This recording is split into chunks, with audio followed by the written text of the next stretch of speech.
Bonjour les parents, je suis heureux de vous retrouver. C'est notre dernière vidéo avant les vacances. Nous terminons notre série sur la transmission des valeurs et nous nous retrouverons donc à la rentrée. Je vais peut-être commencer cette capsule par une petite histoire. Je ne sais pas si vous avez déjà entendu parler de mentor ou de mentoring. Si vous travaillez en entreprise, ce mot ne vous est pas étranger. Cette expression, elle nous vient de l'Antiquité. Mentor était l'ami d'Ulysse. Ulysse avait un fils, Télémaque, et quand il partit en voyage affronter le défi des dieux, il confia l'éducation de son fils à son ami Mentor, afin qu'il tienne auprès de lui les rôles de précepteur, de tuteur, de pédagogue, de guide. Alors aujourd'hui, le mot mentor a perdu sa majuscule et c'est devenu un nom générique pour désigner justement le guide, le conseiller. Aujourd'hui, on se souvient d'Ulysse, de ce héros qui a affronté les épreuves les plus incroyables. Lui qui a crevé l'œil du cyclope et a résisté au chant des sirènes. Mais on se souvient moins de Mentor. Pourtant, le travail qu'il a fait a une portée beaucoup plus importante que les exploits d'Ulysse. Mentor a investi de son temps, de son expérience, de sa vie dans la vie de Télémaque. Il a fait le lien avec la génération qui vient. Et quand Ulysse est parti, il a laissé un enfant, mais à son retour, il a trouvé un homme. Alors peut-être aimez-vous être sous le feu de la rampe dans votre travail dans lequel vous vous donnez corps et âme et vous passez pour l'homme de la situation comme un héros. Mais investir dans la vie de vos enfants n'aura jamais rien de comparable. Peut-être que la moralité de cette histoire, c'est arrêtons d'être des Ulysses, mais soyons des mentors auprès de nos enfants. Prenons ce temps avec eux. Entretenons une relation de confiance, soyons des référents. Suivons-les, prions pour eux, partageons nos cœurs, nos échecs, nos succès. Guidons-les. Soutenons-les en les valorisant, en les stimulant, en les encourageant, en les incitant à se dépasser. Donnons-leur l'occasion de découvrir leur goût, leur intérêt, leur aspiration. Aidons-les à s'épanouir, à trouver la place, leur place, à développer leurs dons et leurs compétences, afin de les mettre au service des autres. Nous avons commencé cette série sur la transmission des valeurs et nous avons découvert que la meilleure façon de transmettre était une mise en acte des valeurs de la famille. Parce que l'enfant apprend, surtout dans les premières années, par observation et mimétisme. C'est la manière dont nous vivons au quotidien qui influence en priorité les choix de l'enfant. D'où l'importance de l'exemple. Pour que l'enfant intègre des bons comportements, il faut nous trouver en tant que parents cet équilibre entre inculquer et éveiller. Au niveau du comportement, on appelle ça aussi l'éthique. Il y a deux écoles, deux approches qui se complètent. D'abord, l'éthique du devoir, ce que nous devons faire ou ne pas faire. Ce sont les règles qui régissent nos actions. Cette approche est marquante en Europe, a été stipulée par des philosophes, par exemple, comme Kant. Cette approche éthique est bien sûr présente dans la Bible, par exemple les 10 commandements ou tous les ensembles de lois, tu ne feras ou tu ne feras pas.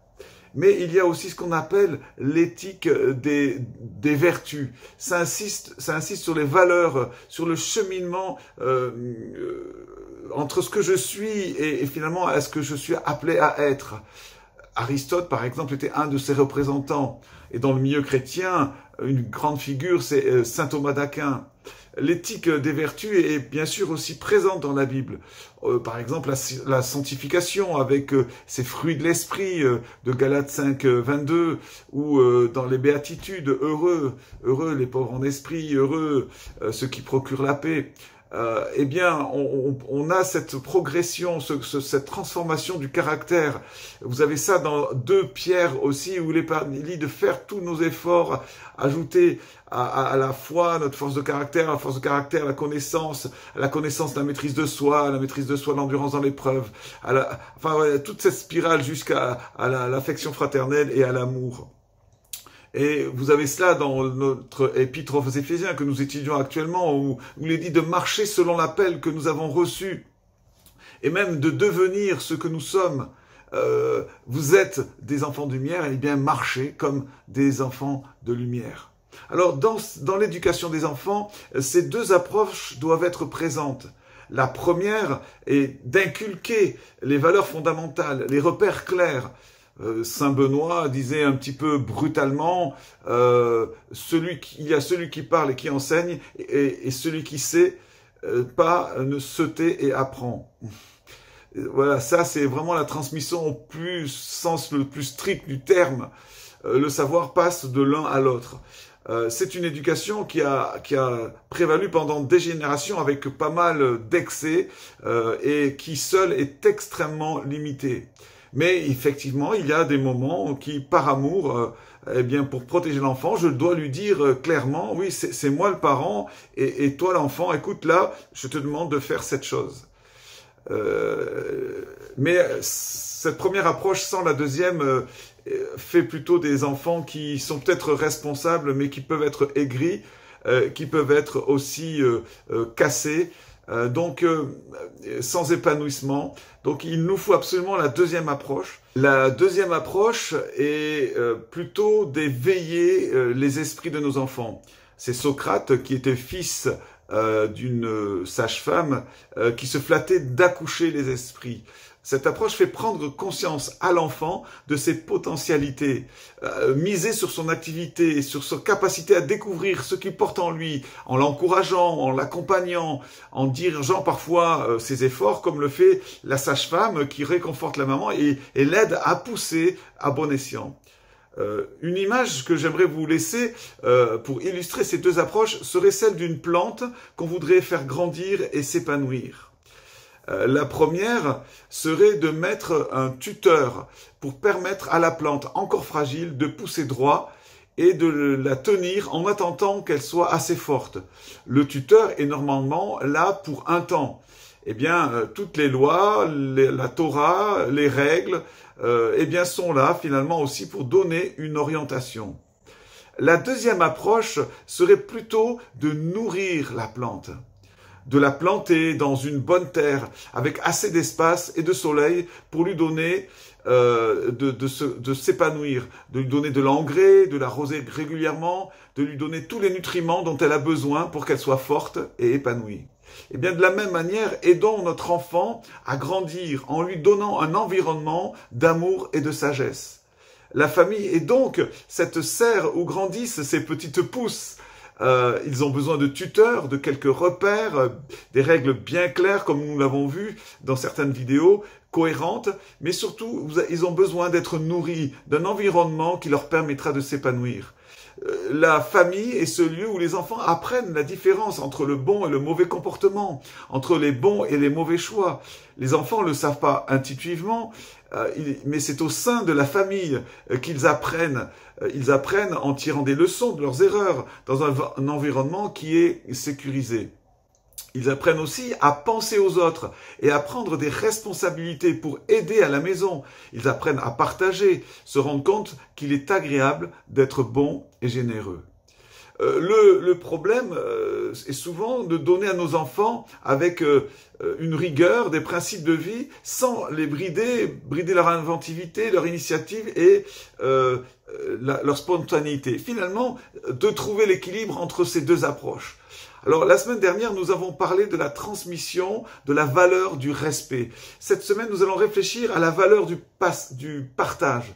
Comment faire pour que nos enfants apprennent l'autre, sortent de leur égocentrisme naturel?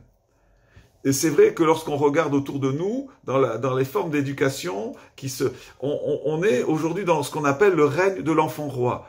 Les parents, parfois, n'ont plus qu'à obéir et à sortir, j'allais dire, leur porte-monnaie. J'aimerais vous communiquer un mot aujourd'hui, apprendre un mot important dans l'éducation, c'est le mot frustration. Frustration. Et contrairement à ce que les psys des années 70 nous ont martelé, la frustration n'est pas forcément un sentiment négatif. Le manque est au contraire le moteur du désir. finalement, à force de tout avoir, ou plutôt d'avoir tout, nous finissons pour avoir plus goût à rien. Vous savez, je vois des parents qui disent « Alors, qu'est-ce qui te ferait plaisir, mon petit chou au petit garçon de 3 ans qu'est-ce que tu... » On est là pour combler tous ses désirs. Alors, c'est vrai, on veut pas que nos enfants soient malheureux et les frustrer de tout, mais je crois qu'il y a parfois cette pensée qu'il faut répondre à tous les besoins, pas seulement les besoins, mais plutôt tous les désirs de l'enfant. Les générations passées transmettaient finalement un message inconscient à leurs enfants. Eh bien, dans la vie, on ne peut pas tout avoir. Et les parents, finalement, communiquaient d'emblée cette notion de frustration. Et l'enfant, finalement, s'aguerrissait, s'engageait dans un mécanisme de l'effort pour obtenir ce fameux tout qu'il ne pouvait pas avoir. Mais dans notre société d'abondance, où finalement beaucoup d'approches pédagogiques, et on évite de frustrer ces petits, on a engendré une génération sans désir, une génération blasée, parce que finalement ces enfants qui ont tout, ils n'ont plus goût à rien. Quelqu'un a dit, je me souviens, c'était un vieux pasteur qui m'avait marqué en disant « Les enfants gâtés, ce sont les adultes les plus ingrats, les plus malheureux et les moins forts dans la vie. » Si nous n'avons jamais enseigné l'autre à notre enfant, si nous n'avons jamais insisté qu'il n'est pas seul au monde, et encore moins le centre du monde, que tout ne lui est pas dû, et que nous n'avons pas tous les droits, nous risquons de voir manifester une rare violence dès qu'il sera confronté à une résistance qu'il n'a pas connue, puisqu'on lui a tout donné. Et finalement, par l'octroi de plaisirs gratuits et sans nombre, il se croit tout puissant, invulnérable, alors qu'il va faire, à plus ou moins long terme, faire face à cette intolérable et inacceptable réalité et non, nous sommes limités, nous sommes finis, nous avons de l'infinitude, que tout nous est dû, qu'il y a des résistances et que je dois considérer que l'autre aussi, et que je suis pas seul au monde. Alors, comment justement leur apprendre l'autre, comment leur apprendre la joie du partage ? Alors, pour apprendre le partage, il faut d'abord, je crois, les responsabiliser assez jeunes. Dès l'âge de 4 ans, eh bien, les enfants ont le souci d'aider. Il y a des études qui ont été faites avec des enfants de 18 à 2 ans, et on s'est aperçu que spontanément, ils ont envie d'aider les adultes, quand ils voient un adulte, par exemple, en difficulté. Alors, il faut les impliquer rapidement dans la vie de la maison. Si vous faites tout à leur place, vous allez faire d'eux des paresseux, des irresponsables, des égoïstes. Vous savez, ma maman était une maman avec 3 garçons, 3 grands gaillards, et elle croyait bien faire, elle passait derrière nous en nous incitant pas finalement à la responsabilité. Elle mettait le réveil alors que nous mettions le réveil. Elle venait un petit peu avant le soir et elle rajoutait un quart d'heure avant. Et ça, ce n'est pas aider l'enfant. Et j'ai dû apprendre des leçons bien plus tard et de manière assez douloureuse. Alors que dans l'éducation de mon épouse, la vertu de la responsabilité et de l'exemple était de mise. Et elle était parmi les valeurs transmises et vécues. Et elle a pu me faire profiter justement de cet acquis bien précieux. Pour pouvoir répondre aux besoins des autres et partager, il faut pouvoir réaliser leurs besoins. Et pour cela, nous avons besoin d'empathie, nous avons besoin de compassion. Qu'est-ce que la compassion ? Vous le savez, c'est souffrir avec. Ce n'est pas la compassion une émotion, il s'agirait plutôt d'une attitude qui nous porte d'être sensible à la souffrance de quelqu'un. Devant la douleur de l'autre, eh bien nous vivons alors ces différentes émotions. Ça peut être de la tristesse, de la colère, peut-être même de la révolte, qui sont suscitées en nous lorsque nous observons la personne qui en pâtit. Il faut distinguer, bien sûr, ici, ce que j'appelle la compassion de l'identification. L'identification peut nous mettre en danger parce que nous mettons plus ou moins clairement ou involontairement à la place de l'autre et nous réagissons comme si nous étions lui, en fait. Je vous donne un exemple. Un collègue vous apprend que son épouse est partie avec un autre homme. Et si, par exemple, ça vous est arrivé, alors vous allez réagir fortement et vous lui dites comment vous réagirez si vous étiez lui, mais vous n'êtes pas lui. il est clair que vous avez fait un rapprochement entre les deux situations et que vos réactions sont liées à votre propre vécu. Ça, c'est de l'identification. Ce n'est pas de la compassion. La compassion, c'est réaliser et comprendre la souffrance, les sentiments que peut ressentir ce collègue, même si vous n'avez pas vécu ça. L'identification se distingue de la compassion par le fait qu'elle porte sur différents sujets, positifs d'ailleurs comme négatifs, alors que la compassion existe que devant la souffrance. Je peux m'identifier à ma fille qui a des difficultés dans ses relations avec ses copains, par exemple, comme à mon fils qui ne vit que pour le foot. Donc ça peut être négatif ou positif. Mais la compassion, c'est réaliser la souffrance de l'autre. Il faut légèrement aussi distinguer la compassion de l'empathie. L'empathie, c'est cette attitude qui nous rend capable de saisir ce qu'une personne vit émotionnellement, telle qu'elle le vit. C'est quelque sorte la capacité de se mettre à la place pour comprendre de l'intérieur. Alors je vais vous lire un texte qui va s'afficher devant vous. Que l'amour soit sans hypocrisie, ayez le mal en horreur, attachez-vous fortement au bien. Par amour fraternel, soyez pleins d'affection les uns pour les autres. Par honneur, usez de prévenance réciproque. Pourvoyez aux besoins des saints, exercez l'hospitalité, ayez les mêmes sentiments les uns les autres, et s'il était possible, autant que ça dépende de vous, soyez en paix avec tous les hommes. Si ton ennemi a faim, donne-lui à manger, s'il a soif, donne-lui à boire. Ces versets sont quelques extraits de Romains au chapitre 12, que vous pourrez retrouver, et qui expriment cette, j'allais dire, cette empathie, cette compassion envers l'autre. Lorsque nous sommes empathiques, nous choisissons volontairement d'essayer de voir, de ressentir la situation comme l'autre. Nous adoptons volontairement son point de vue en incluant les réactions émotives qui en font partie. Mais nous restons toujours conscients puisqu'il s'agit de l'expérience de l'autre et c'est la différence. Ce n'est pas le cas dans l'identification. Contrairement à ce qui se passe dans la compassion, l'empathie, nous ne sommes pas forcément touchés, même si nous pouvons l'être.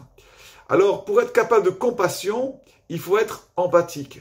Et c'est en effet ce que nous saisissons, ce que vit l'autre, que nous sommes amenés à être touchés. Si nous n'avions aucune représentation, il nous serait incapable d'être émus. Et l'empathie, c'est une qualité qui sous-tend l'amour, la compassion. Et je crois que ces choses-là, elles peuvent être apprises dans le foyer. Elles peuvent être apprises à nos enfants. Parce que si nous inculquons, nous sensibilisons nos enfants aux besoins des autres, nous allons leur donner cette capacité à être empathique. Lorsque vous êtes empathique avec les gens, vous êtes capable de vous mettre à la place de l'autre, de reconnaître que vous êtes des êtres humains et que vous avez des sentiments et que les autres ont des sentiments comme vous. Vous allez remarquer quand ils sont tristes ou quand ils vont mal et vous pourrez leur offrir leur aide ou tout simplement leur donner un mot gentil. Les gens très égoïstes, les gens qui ont une éducation où on les a centrés sur eux-mêmes, où on a fait des enfants gâtés, n'ont pas cette capacité finalement à être empathique. Ils sont centrés sur eux-mêmes et quand l'autre part de ses souffrances, il va se voir que lui-même.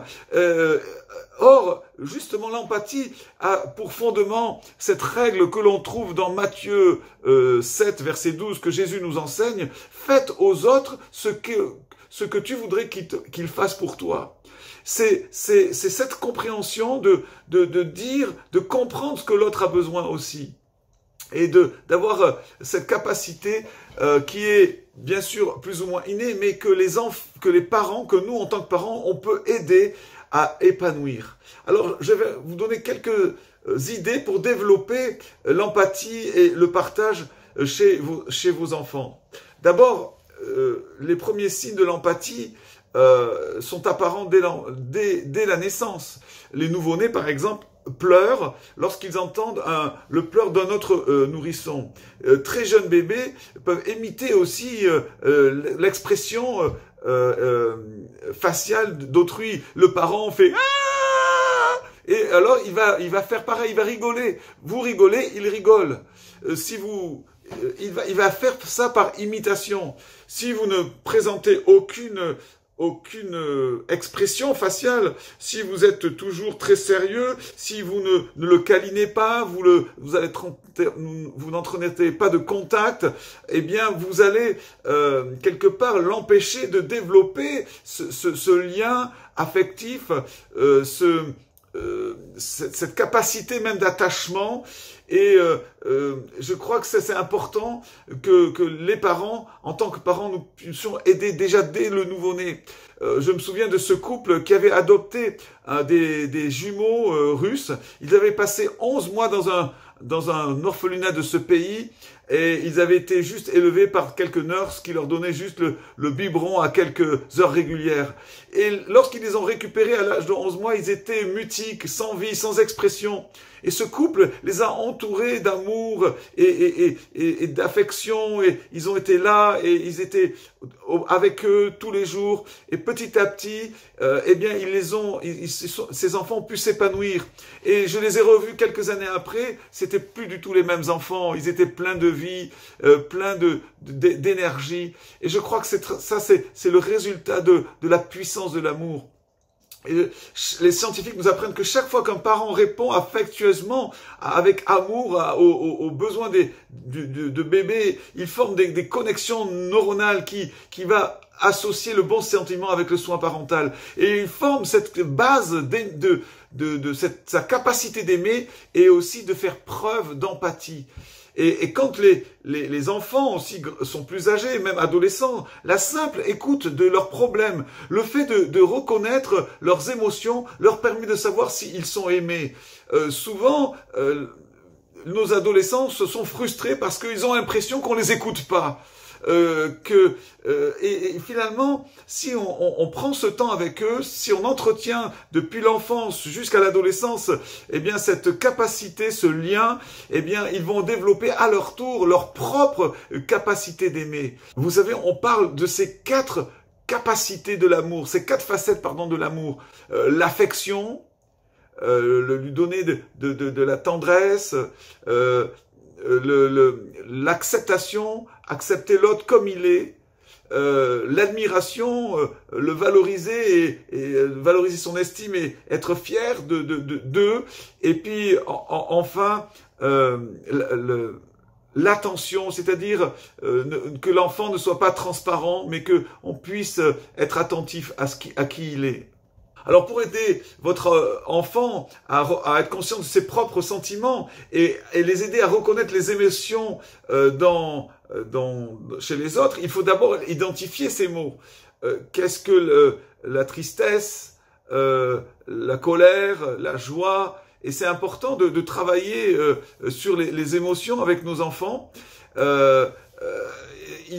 Pour être empathique, il faut qu'ils reconnaissent eh bien finalement les sentiments des autres, ses propres sentiments, et c'est important de parler de ce qu'on ressent pour qu'ils puissent non seulement être conscients de ses propres sentiments, mais aussi des sentiments des autres, de la souffrance, de la tristesse, de toutes ces émotions, mais aussi de se considérer qu'ils peuvent être capables de faire quelque chose pour atténuer la souffrance de l'autre.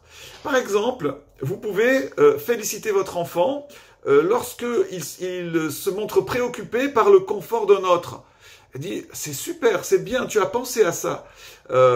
Tu as pensé que cet enfant avait pas par exemple ce jouet, tu lui as prêté. Voilà, souligné par des exemples, par exemple par rapport des sentiments par rapport à leurs amis. Tu ne trouves pas, par exemple, que Thomas en ce moment il a l'air triste? Ah, oui, donc on l'aide à voir chez l'enfant qu'est-ce qu'il ressent. Et puis, vous pourrez suggérer qu'il peut l'aider. Tu pourrais peut-être l'inviter à la maison. On fera de la pâtisserie et il ramènera un bon gâteau pour lui et pour sa famille. Vous voyez, on centre l'enfant pas sur ses propres besoins, mais sur l'autre. Vous pouvez profiter aussi de toutes les occasions de la vie courante. Par exemple, une maman m'expliquait comment elle apprenait à sa fille la solidarité et aussi l'aide au prochain. Lorsque il y avait les collectes du Resto du Cœur, elle achetait son propre sac de riz pour le mettre dans le chariot et pour que l'enfant le mette elle-même dans le chariot et le donne à l'association. Lorsqu'il y avait une friperie dans son église, elle proposait à sa fille de trier ses propres jouets pour les donner aux enfants qui en avaient besoin. Je crois que c'est important de ne pas cacher la misère ou la souffrance. Au contraire, il faudrait leur montrer des personnes qui souffrent ou qui ont souffert. Vous êtes peut-être vous avez une bonne situation, tout va bien dans votre famille, mais c'est important que l'enfant comprenne qu'il y a des gens qui n'ont pas la même situation, qui sont en difficulté. Vous pouvez leur montrer des personnes âgées qui sont seules, ou des SDF dans la rue, le montrer des enfants dans le voisinage ou dans le quartier qui n'ont rien. Pourquoi pas, lorsqu'ils sont plus âgés, aller voir le mémorial de la Shoah ou le musée national de l'histoire de l'immigration à Porte-Dorée, pour faire comprendre que les autres vivent, que des hommes, des femmes, des peuples parfois, eh bien, ont souffert. Apprenez-leur aussi à partager au sein de la famille, entre frères et sœurs, en disant « oui, ça c'est à moi, ça c'est à toi », mais on peut partager aussi ses jouets, parfois on peut se prêter aussi certains frères habits, bien que, on l'a vu la semaine dernière, il faut savoir toujours demander à l'autre et non pas prendre sans demander, ça fait partie du respect. Expliquez-leur aussi les situations que leurs amis traversent. Par exemple, il dit, tu vois ton copain, il est triste, il est déçu parce que sa compétition a été annulée. Et toi, tu n'aimes pas trop le sport, mais tu vois, si ton concert de violon avec les autres violonistes, eh bien, avait été annulé, eh bien, tu aurais été triste aussi. Et donc, l'empathie se crée et le partage aussi de l'autre se crée. C'est important. Et bien sûr, comme je l'ai dit pour le respect, vous avez besoin en tant que parent d'être des personnes aimables et aimantes vous-même. Parce que lorsque votre enfant vous voit se soucier des autres, visiter un ami malade, faire un repas pour une famille nouvelle dans le bloc dans lequel vous habitez, rendre des petits services aux voisins qui est âgé ou aider les gens dans le besoin, les inviter, les accueillir, peut-être des personnes seules, il verra eh bien finalement l'empathie, la générosité, l'hospitalité, la bonté comme un style de vie, une façon de vivre. Et finalement, les enfants apprendront cette leçon, la bonté bénit deux fois, celui qui donne et celui qui reçoit. Alors, chers amis, chers parents, vous n'avez plus qu'à semer cette bonté, cet espoir, cet accueil de l'autre pour engendrer, eh bien, parmi vos enfants et autour de vous, une génération courageuse et bienveillante. Alors, au travail!